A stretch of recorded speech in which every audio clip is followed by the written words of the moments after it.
그리고 오늘 본회의에서 권성동 국민의힘 의원에 대한 체포 동의안이 보고가 됐습니다. 이게 11일에 본회의에서 이제 표결할 예정인데 오늘 이제 구속영장과 관련된 보도를 보니까 권성동 의원에 대해서 국정농단이다 이렇게 규정을 해가지고 특검이 구속영장을 쳤더라고요.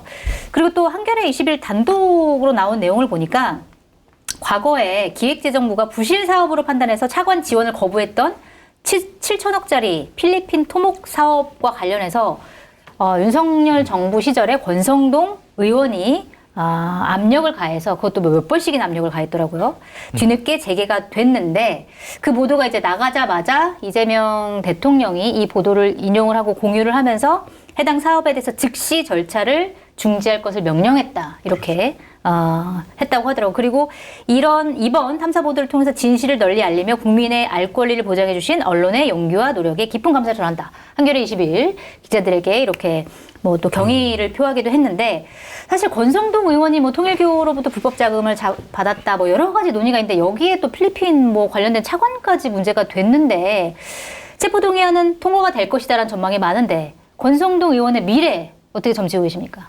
끝났죠, 뭐. 권성동. 끝났다? 예, 여러 번 얘기했지만은, 이게 증거가 너무 많아요, 그러니까. 그러게 말입니다. 예, 그러니까 네. 뭐 그 사진도 있잖아요, 그러니까. 그 찍은 사진도 있고, 그거 그 윤영호 세계본부장이 권성동한테 1억 원 전달했어라고 지인한테 보낸 문자도 있어요. 네. 예. 그러니까 이게 1억 원 서포트 이렇게 쓴 메모도 있고. 네, 큰 거 한 장. 큰 거 한 장, 그러니까 네. 큰 거 한 장 서포트 이거 메모도 있고.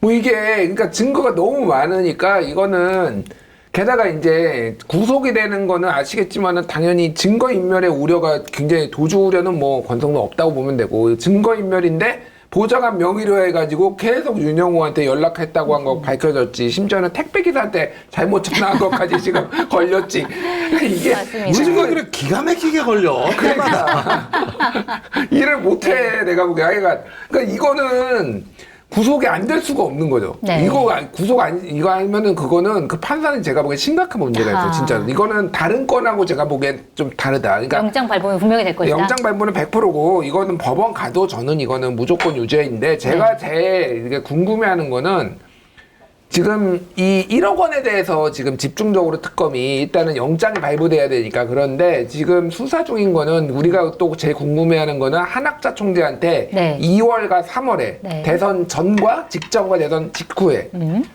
가서 절을 했다라는 거잖아요. 본인이 근절은 했다. 절은 이제 인정했어요. 네. 근데 이제 돈봉투가 쇼핑백을 받아왔느냐 그 돈은 지금 어디 있느냐 그러면은 그럼 국민의힘과 연결될 수 있는 거죠, 불법 정치. 대선 전이면은 대선 자금으로 썼을 가능성, 네. 대선 후면은 당선 축하금이니까 뭐 김건희 윤석열이 뭐 받았든지 아하. 저는 이제 그거 돈 받았을 거라고 생각해요. 그러니까 안 받을 뿐이 아니에요 그분은. 아 진짜 죄송한데 가오 떨어지게 네. 대한민국 5선 그때는 4선이었는데 4선 의원이 한학자한테 절을 한다고?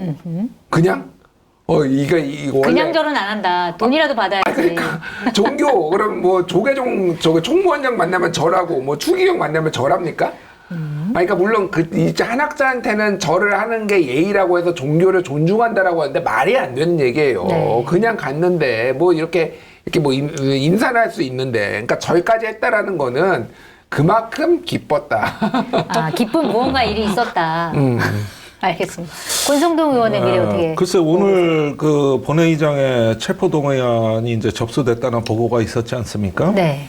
여기에 대해서 두 가지 면에서 권성동 의원은 착잡하고 복잡했을 것이다. 왜죠? 본인은 근데 불체포 특권 포기하겠다고 이미 얘기했는데. 체포 여부보다도 네. 그 세상에 돈을 매겨놓고 저렇게 증거를 뿌려대는구나에 대한 통일교에 대한 착잡함. 네. 근데 이거는 이해를 해야 되는 게 통일교는 원래 내부 송사나 다툼이 많은 조직입니다. 권력 다툼 때문에 그런가요? 그러다 보니까 돈을 총재한테 전달하겠다고 해놓고 중간에 꿀떡 먹는 배달 사고가 잦기 때문에 반드시 증거를 남겨야 된다는 강박관념이 네네. 심한 것이죠. 네. 돈을 주기 전에 사과 상자에 있는 현금 촬영해, 그 다음에 줄 때 또 정황을 다 기록해놔, 그 다음에 잘 받았다는 인사말을 꼭 받아놔야 돼. 네. 이렇게 해야 나중에 누가 음해를 하더라도 나 전달한 증거 있다. 이게 통일교 내부에 관행이고 일상이라고. 네. 그러지 않으면 돈 떼먹는 사람들이 하도 많으니까. 그러니까 악착같이 기록하고 증거를 남겨놔요. 이게 특검에 다 들어가면서 네. 사달이 나는 건데 이번에 봐봐. 얼마나 증거가 착실하게 꼼꼼하게 그다음에 한학자 총재가 보기에 전달된 건 맞네. 네. 그런데 근데 여기다가 안 받았다 그래 버리면은 그러면 통일교 재정국장하고 세계본부장이 다 도둑놈이라는 얘긴데. 배달 사고인 것처럼 마치. 하지만 그분들은 이렇게 그런 되면 거를 이것도 증거를 안 남길 감당이 수가 안 없다. 된다고. 네. 이게 우선 착잡함이고 그래서 통일교가 아니 얼마나 멍청하길래 나를 이렇게 그리고 보수 정치에서 그런 게 돈 거래가 잘 안 드러나는 이유가 서로 돈 주고 받은 거 무덤까지 가져가는 정도의 어떤 의리는 있어야지. 네. 이런 면에서 이게 착잡해지는 거고 두 번째 착잡함이 있는 네. 거죠. 뭐죠? 그건 뭐냐면은 이제 윤석열, 김건희가 이걸 어떻게 생각할 거냐. 네. 말하자면은 우리 대통령 부부를 앞세워가지고 권성동이가 돈 받고 다녔구나. 이렇게 알려지면 네. 나중에 어디 재판이건 뭐건 가가지고 나한테 불리한 증언을 혹시 할 수도 있는 거 아니야, 김건희가. 네. 그럴 수도 있는 거 아닙니까? 그 관점은 제가 처음 들어보네요. 그러면서 네. 김건희는 안 받았다고 딱 잡았다는 주의자기 때문에 그럼 권성동이 먹고 떨어진 거다 이런 식으로 해버리면은 네, 꼬리 자르기를 할 수 있다. 이렇게 하는 거죠. 네. 그러니까 이런 게 양쪽에서 동시에 다 참데 이런데 걸려든 사람 입장에서는 이런 계산 저런 계산을 안 하겠냐는 것이죠. 네. 그러면서 이제 빠져나갈 구멍이 없는가 이런 생각을 또 안 할 수가 없는 것이고 그래가지고 오늘 본회의장에서 참 어떤 똥 씹은 표정으로 앉아 있는 게 네. 내가 보면은 아이고 지금 저 머릿속에 뭔 착잡함이 복잡해서 저렇게 이상한 표정 짓고 있을까. 네. 그러니까 그럴 땐 전이나 먹어. 그럴 때는 마케타니에서 전을 시켜서 먹으면 약간 마음이 좀 누그러진다. 좀 누그러져요. 그래서 지금 아니 사면초가에 전이나 지금- 먹지 왜 돈을 먹어. 맞습니다. 사면초가에 뭐 사실은 딱 다 돼 있는데 근데 사실 빠져나갈 구멍은 또 보이진 않는 것 같아요. 아니 그러니까 아까 얘기한 그런 논리들 때문에 네. 어떻게 보면 권성동은 본인의 운명을 예감할 수밖에 없어요. 거기에다가 왜 이렇게 많은 증거에다가 이런 게 쏟아져 나오겠습니까? 그러면서 건진법사하고 이렇게 연결되고 뭘 하는 것도 여차하면은 자칫하면은 이 모든 잘못의 그런 것들은 나한테 다 집중될 수 있겠구나. 네. 이러다 내가 희생양 되는 건가? 뭐 이런 생각도 들 거고. 네. 그렇게 지금 되고 있는 것 복잡하겠지. 같습니다. 네. 복잡하겠지. 권성동 의원 관련해서 하나 더 볼 게 뭐냐면은 이제 장동혁 대표나 뭐 이렇게 국민의힘 의원들이 이게 야당 탄압이다 피켓 시위하고 뭐 이렇게 기자회견하고 그러잖아요. 네. 항상 권성동이 대각선 바로 뒤에 있어요. 아 그래요? 예. 지켜보고 있는 건가요? 장동혁 바로 대각선 뒤에 권성동이 항상 있어. 뭐 피켓도 네. 들고 있고. 네. 그러니까 이게 상징하는 게 큰 거죠. 어쨌든 당내 5선이고 이제 중요한 역할을 했으니까라는데 이런 정도 상황이면 일반적으로 뭐가 비리가 있으면은 이거를 판단해야 되잖아요. 뭐 이를테면 이거는 개인의 비리다라고 내보낼 수도 있고 네. 뭐 이런 거잖아요. 근데 지금 이 당은 권성동 의원의 지금까지 나온 증거나 이런 건 너무 명백하고 너무 그래서 국민 여론도 안 좋아요, 솔직히. 네. 아주 핵심 당원들 아니면은 보수 진영에서도 야 권성동 이거는 뭐 끝난 거 아니야? 거의 이런 얘기가 나올 정도로 그런데 이거는 하고 있단 말이에요. 그러니까 네. 이건 메시지가 있는 거죠. 어떤 메시지죠? 그러니까 권성동이 잡혀가가지고 이게 처벌을 받을 경우에 곤란해지는 사람들이 거기에 너무 많은 거예요, 지금 네. 이게. 권성동, 네. 지켜 권성동이야, 그러니까. 우리는 그러니까 최선을 다해서 너를 방어해줄게. 물론 체포동의안 통과되는 걸 막을 수도 없고, 구속이 되는 걸 막을 수도 없을 거예요. 하지만 어쨌든 우리는 열심히 최선을 다하고 있는 거를 이거를 보여줘야 되는 거예요, 지금 이게. 네. 이게 굉장히 상징적이다. 그러니까 장동혁 대표가 되게 본인이 자초한 것도 있지만 되게 힘든 게, 네. 권성동 실드를 어떻게 쳐줍니다. 근데 진짜 야당 탄압이다 말고 구체적으로 이거 아니다 네. 아니다 이렇게 얘기할 수가 없는 상황인 거잖아요. 팩트에 지금. 대해서 뭔가 부인을 못해요. 네. 대각선으로 근데 항상 있어요. 권성동이 진짜 항상 권성동이.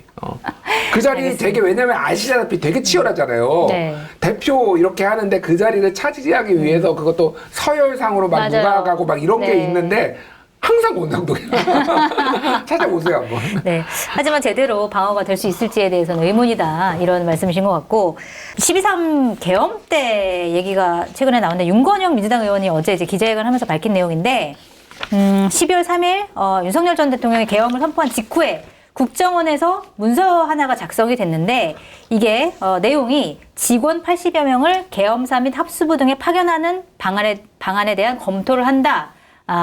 이거라고 합니다. 그런데 이제 문건을 작성한 게 국가안보조사국이라고 하는데 이 문건을 작성했다라고 하는 실무자는 윗선의 지시는 없었다라고 주장하고 있다고 하는데 사실은 이게 윗선의 지시 없이 이런 것들을 일선에서 만들었다고 하는 게 좀 말이 안 되잖아요. 이건 어떻게 절대 불가능, 절대 네. 불가능. 내가 이거는 논리적인 설명을 좀 해야 되겠는데 네. 이 계엄 선포에 대해 가지고 국정원, 검찰, 경찰이 다 좋아하는 거 아니에요. 계엄법에 의하면 네. 계엄사령부 산하에 합동수사본부를 설치하게 돼 있고 그 합동수사본부장은 방첩사령관이 맡게 돼 있는 겁니다. 네. 그러면 보십시오. 방첩사령관의 지시를 검찰, 국정원, 경찰이 받는 거예요. 네. 그리고 실제로 계엄 때 체포조 운영되고 뭐 할 때 오면 지금도 이게 진실 게임입니다만은 방첩사 체포조에 군 경찰 또 일반 경찰을 지원받는 개념으로 그 체포조가 국회 앞으로 출동을 한 겁니다. 네네. 그러면 국회의원 체포에 대한 책임은 방첩사입니다. 합수부가 맡는 건데 그러면은 이렇게 국정원의 우리나라 예산이 얼마입니까? 아이고 몇 조 원입니다. 네. 거기에다 인력은 아마 방첩사 거의 한 20배에서 30배? 힘의 차이가 네. 국정원이 어디 방첩사를 쳐줍니까? 그리고 방첩사는 국정원의 정보비를 받는 부대예요. 국정원이 갑이야. 방첩사가 을이고. 네. 그런데 계엄이 선포되면 이 갑을 관계가 바뀌는 거예요. 네네. 이게 계엄법의 문제입니다. 그런데 국정원에서 80명을 갖다가 방첩사로 파견한다는 거예요. 네. 이 합수부는 방첩사에 두는 거란 말이에요. 그럼 여기로 가서 차례 열중시 하면은 거기서 복종한다? 앉아 일어서 하면 복종한다? 말이 안 되는 거고 이걸 국정원이 자발적으로 할 리가 없는 거고 네. 이건 계엄사령관이나 아니면 어떤 저 대통령이 지시를 해야만 이 프로세스가 가능하지. 아니 어떤 국정원 직원이 80명 보내드리겠습니까? 이러고 방첩사령관 그 일개 저기 군부대 부대장한테 그래 이런 걸 갖다가 저기 서포터를 합니까? 네.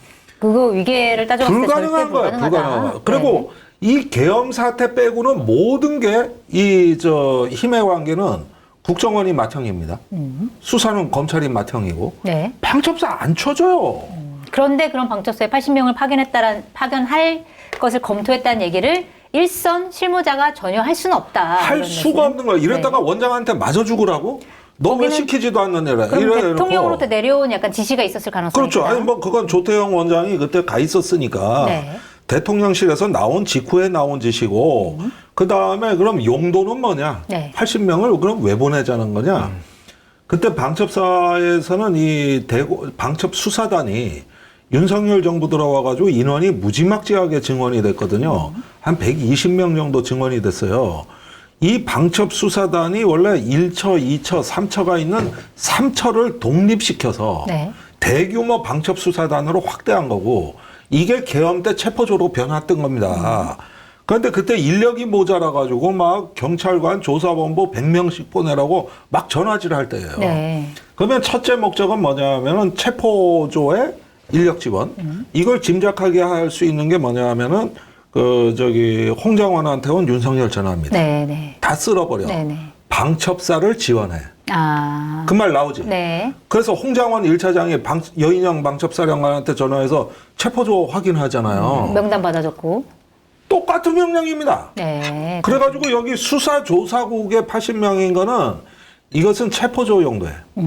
그 사람들을 체포하기 위해서 80명을 그렇지. 파견하려고 그리고 한 윤 거다. 대통령이 전화로 그거를 1차장한테 그러구나. 확인을 해준 거고 네. 그 다음에 조태영 원장은 들어가서 지시를 받고 자기 라인으로 지시를 한 거고 그 다음에 대통령 말 중에 그런 게 있어요. 내가 원장한테도 다 지시했지만 네. 이 말이 나와요. 그러니까 여기서 보면은 홍 장관한테 전화만 안 했어도 이걸 진상 파악하기가 어려웠는데 네. 대통령이 친절하게 그걸 알려주면서 방첩사를 도와줘. 네. 그다음에 그러네요. 대공 수사권 없어? 그거 줄게. 그러면 방첩사 지원하는 거 법적인 문제도 없어. 네. 그러면서 임시 입법으로 국정원의 대공 수사권의 일부를 할당하는 것으로 여기까지 계획이 돼 있었던 겁니다. 이게 어디 나오는 얘기냐 하면 이번에 문건에 나오는 얘기예요. 네. 문건에.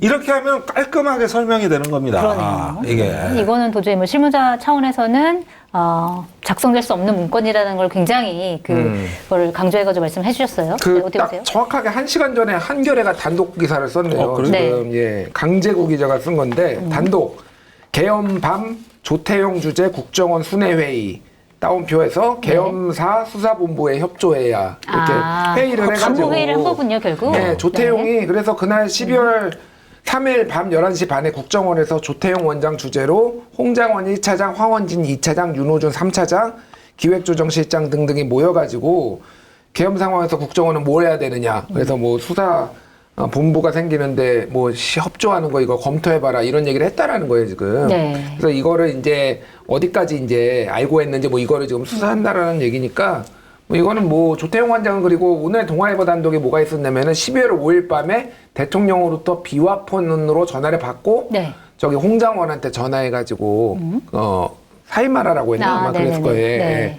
그랬을 거예요. 사표 요구했다고. 네. 예, 뭐 이런 것까지 해서 그때는 그런 거 관련 없이 얘기했다라고 했거든요. 그러니까 문제가 있어서 뭐 그런 얘기를 했다라고 하니까 뭐 이런 것까지 해가지고 지금 총체적으로 지금 다 조태용 원장이 이제 수사를 지금 받기 시작했다 이렇게 보면 될것 아니, 같아요. 근데 계엄의 이게 퍼즐이 좀 맞춰지고 있는 것 같아요. 검찰 특수본 수사에서 전혀 안 되고 비껴나던 건데 이 계엄의 중요한 구성 부분이 지금 처음으로 실체가 드러나는 거거든요. 그때 방첩사를 지원해 이 윤석열 전화에 대한 것이 헌재하고 검찰 특수본의 증언이 나왔음에도 불구하고 국정원 수사가 안 됐어요. 이건 정말 이 검찰 수사에 있어서 네. 매우 큰 블랙홀이었던 겁니다. 네. 근데 그것이 이번에 처음 나온 거예요. 네. 특검을 통해서. 네, 그렇게 돼 있고 이 처음에 제가 보기에 유추해 보건데 조태용 국정원장을 국무회의 전에 불렀단 말이에요. 윤석열이 불렀는데 6인 중에 한 명이었다고 그때. 맞아요. 그런데 이 얘기를 하니까 조태용이 이유를 댄 게 저희는 수사권이 없습니다. 네. 이 얘기를 분명히 한 거예요.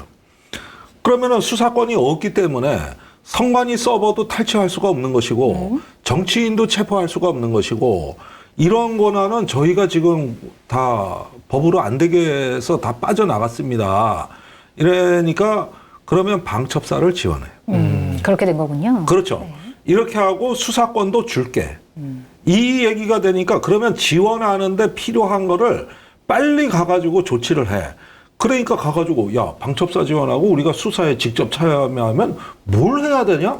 이러니까 밑에 조사국의 팀장이 앉아가지고 그러면은요 빨리 수사권 임시 입법하고요 뭘 하고 이렇게 해야 됩니다. 네. 응답해 준 거야. 응답해 준 거. 네. 네. 이렇게 보면은 이 전보가 이제 그러네요. 드러나는 거고, 윗선에 즉 대한 조태용 원장은 중요 가담자가 되는 거예요. 다만 네. 실제 출동을 안 했다는 것만 정상 참작이지 모의 과정, 예비 음모 다 해당되는 거거든 이게. 이렇게 되면은 이제는 국정원에 대한 계엄에 대한 어떤 우리 기존의 관점이 다 바뀝니다. 네. 예. 여기가 핵심이었던 거예요. 네. 지금 국정원에 대한 부분들도. 예, 짧게 얘기하면 그 당시에는 국정원 수사가 어려웠던 게 뭐 윤석열이 탄핵돼서도 어쨌든 윤석열 정권의 국정원이니까 이건 정권 교체가 돼야지만 수사가 될 수 있는 부분인 거를 감안을 해야 되고 네. 조태용은 지금 그 비상계엄이 자신은 적법하게 이루어졌다라고 생각했다라고 주장을 하고 있어요 지금 언론 보도에 그렇군요. 따르면은. 네. 그래서 이제 여기서 더 빠져나갈 수는 없고 내가 인지를 그렇게 했다라고 해서 그리고 이제 문건 받은 거 이거는 CCTV에 나온 거고 그래서 다만 출동을 안 했다 이쪽으로 지금 빠져나가고 있는데 말씀하셨다시피 이거는 굉장히 중요 가담자라서 이게 어떻게 수사가 될지 어떻게 기소가 될지를 좀 봐야 될 것 같아요. 그러니까. 지금 중요 가담자가 계속해서 좀 중요 추가가 가담자나 되는 것 예비 같습니다. 음모 또는 뭐 어떤 그런 어떤 모의 이것도 내라는 일반 형법하고 달라가지고 모임만 해도 유죄이기 때문에 그렇기 때문에 이 부분은 제대로 걸렸다. 네. 이러고 지금 이종석 국정원장 아닙니까? 우선 자체 조사를 좀 빨리 서둘러야 돼요. 네.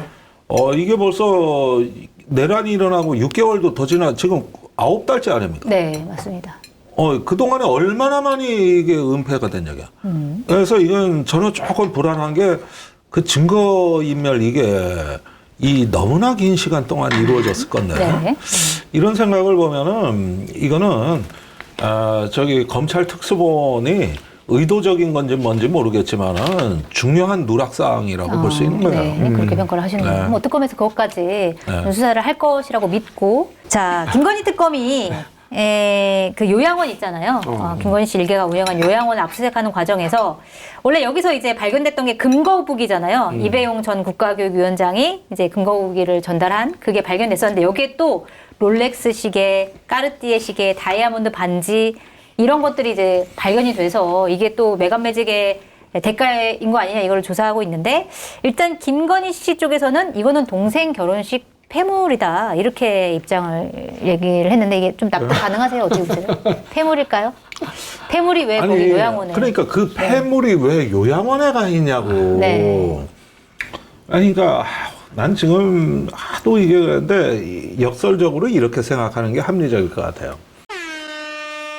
검증된 상품을 인터넷 최저가보다 저렴하게 판매하고 있는 마켓단의 쇼핑몰에서 추석에 빠질 수 없는 먹거리 100% 수제 모듬전을 준비했습니다.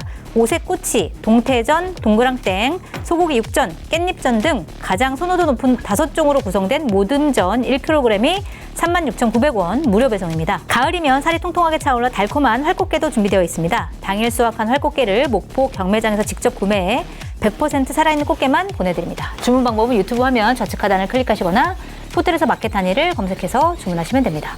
공덕포츠의 다양한 안주거리와 딱 어울리는 프리미엄 소주, 파주 소주는 명품 증류식 소주로 25도라는 높은 도수에도 맛은 부드럽고 달콤한 과일향이 끝내줍니다. 특가 이벤트도 진행하는데요. 검색창에 파주 소주를 검색해 들어가시면 파주 25 3병 선물 세트가 33,000원 무료 배송으로 판매되고 있습니다. 아니, 요양원에. 그러니까 그 폐물이 왜 요양원에 가 있냐고. 네. 아니, 그러니까 난 지금 하도 이게 그런데 역설적으로 이렇게 생각하는 게 합리적일 것 같아요. 어디로 이렇게 그 고가 이런 걸 다 치우다가 네. 너무 급한 나머지 싼 거는 남겨둔겨. 아, 싼 거를 이게 싼 게 남겨놓은 거예요? 네. 아, 더 비싼 건 또 다른 데 있다? 그러니까 예를 들면 네. 금거북이가 발견됐잖아요. 네. 요즘 금값이 올라서 그렇지 이 사건 벌어질 때는 아니었거든. 그 금거북이래 봤자 네. 잘 봐줘 700만 원이에요. 네. 지금 700만 원이 눈에 잡니까? 까놓고 얘기해가지고. 네. 그러다 보니까 뭐 팔찌 뭐 이런 것들 있잖아요. 네. 그냥 그냥 걸리자 절로 치우고 요것만 하고 빼놓은 것 같아. 뭐 6천만 원짜리 이런 거는 다 빼놓고. 그렇지. 아니 이런 부분들은 사실은 좀 너절너절한데 하도 스토리가 희한하니까 우리가 그것까지 관심을 갖는 것이지. 솔직히 뭐 이게 누가 보내줬는지 기억이나 할까? 이게. 롤렉스 시계, 뭐 까르띠에 시계 이게 사실은 그렇게까지 비싼 물건은 아니다라고 주장하는 게 가난한 사람의 입장에서 받아들이기가 쉽지 않은데. 아니 이게 3천만 원밖에 안 돼. 3천만 원밖에 안 되고. 3천만 원 밖에. 네. 그 다음에 명품도 그런 거예요. 이런 시계나 뭐나 이런 종류의 특징이 가끔 꺼내는 게 아니라 왜 시계 팔찌는 자주 차잖아요. 네. 실증도 난다고. 그러니까 가끔은 어디 금고에 이렇게 구석에 넣어뒀다가 잊어버리고 사는 거예요. 그러다가 가끔 가만히 있자. 옛날에 뭐 넣어둔 것 같은데 뭐였더라 하고 꺼내보면 그때 보니까 또 괜찮아 보여. 이러면 이거 한번 차고 나갈까 이러는 거라고. 이 장신구들이. 경험담이세요? 아니 예를 들면은 내가 이 휴대폰 너덜너덜해진 거 봐. 이거 사진도 안 케이스. 찍혀요. 떨어져가지고 너덜너덜해가지고. 네. 이러면은 가끔 휴대폰 매장 지나가다 한번 포켓해. 네. 저기 뭔 새로운 커버가 있나? 한번 포켓해. 마켓거리엔 이거 없나? 네. 마켓단이 있을 수도 있습니다. 저희가 한번 찾아보도록 하겠습니다. 네. 글쎄, 그래서 이런 게 이제 주로 명품의 특징이기 때문에 너무 많다 보니까 관리 소홀인 거다. 관리 소홀이다. 관리 소홀한 관리 거에 소홀이다. 걸린 거다. 네. 뭐 여러 가지 가능성이 있는데 너무 계속 좀 상상 초월의 일들이 나오니까 오늘 그 저녁에 JTBC가 뭐 단독 보도라고 그래요? 한 게 있는데 뭐냐면은 그 서희건설 이봉관 회장이 반클리프 앞에 선물 네. 줬잖아요, 목걸이. 그런데 이미 4개를 더 살았대요. 그러니까 주려고? 반클리프 앞에라고 무슨 네. 뭐 브로치하고 네, 네, 뭐 귀걸이. 귀걸이인가 줬잖아요. 네. 그거 3개가 아니라 네. 구매는 이미 4개를 더 해놨대. 추가로 왜? 4개를 더했다. 미리 더 네. 앞에 그러니까 반클리프 앞에 목걸이를 제일 마지막에 산 거고 그 네. 구매 내역이 지금 아하. 특검이 파악을 했다라는 거예요. 네. 어디 있어요 그거? 그러게요. 김건희가 받았겠지. 아. 심지어 그 중에서 산 모델을 파악을 했을 거 아니에요. 하나는 네. 김건희가 예전에 무슨 행사에 차고 나온 것까지 확인을 했대요. 그래요? 같은 동일한 모델을. 네. 그러니까 김건희가 어디 얼마까지 받아 헤쳐먹었는지가 지금 확인이 안 되는 상황이에요. 그러니까 네. 이것도 상식적으로 남동생이 결혼을 해가지고 폐물 무슨 이거를 왜 요양원에다 갖다 놔. 뭐 그럴 가능성이 있어요. 그러니까 다 털릴 것 같으니까. 네. 그러니까 뭐 남동생도 털릴 것 같고 가족이 다 털릴 것 같으니까 요양원은 안 털리지 않을까라고 해서 다 갖다 놨을 가능성도 있는데 그거 김건희가 받은 거하고 무관하게. 네. 뭐 근데 그럴 가능성이 뭐 있겠어요. 뭐 우리가 다 들었지만 최재형 목사가 그때 그 뭐 저거 뭐 디올백 주러 갔을 때 줄 서서 다 쇼핑백 들고 줄 서서 이렇게 있었다는 거 네, 아니에요. 네, 네. 그러니까 얼마나 어디까지 받아 헤쳐먹었는지를 우리가 가늠도 안 되는 상황이라서 네. 본인도 몰라. 본인도 모를 수 있어요, 진짜로. 많아서. 예. 그러다 보니까 관리가 예. 안 되는 거예요. 그러니까 그 귀걸이는 또 안 돌려줬다라는 거예요, 네네. 이봉관한테. 그러니까 그게 진짜 귀걸이가 탐나서가 아니라 본인이 모르는 거야. 귀걸이 받은 거조차 이제 기억이 안 나는 거지. 그러니까 하도 여기저기서 많이 받으니까. 그러니까 이거는 저는 이건 선물 누구든지 받았어요. 근데 꼭 대통령 때가 아니더라도 다른 때 받았을 수도 있고 근데 일단 그냥 대충 이게 언제 받은 건지 자기 정리도 안 되니까 네. 그냥 다 치워놓은 것 같아요, 그냥. 뭐 이런 상황이니까 그러니까 뭐 오빠 장모 집에서 나오고 요양원에서 나오고 그러게요. 이게 진짜 엽기적이다 진짜 네. 이 사람들은. 이게 언제까지 아니면 봐야 올 되나 때마다 이런 그냥 생각이 하나씩 나눠줘. 인심 쓰듯이. 알겠습니다.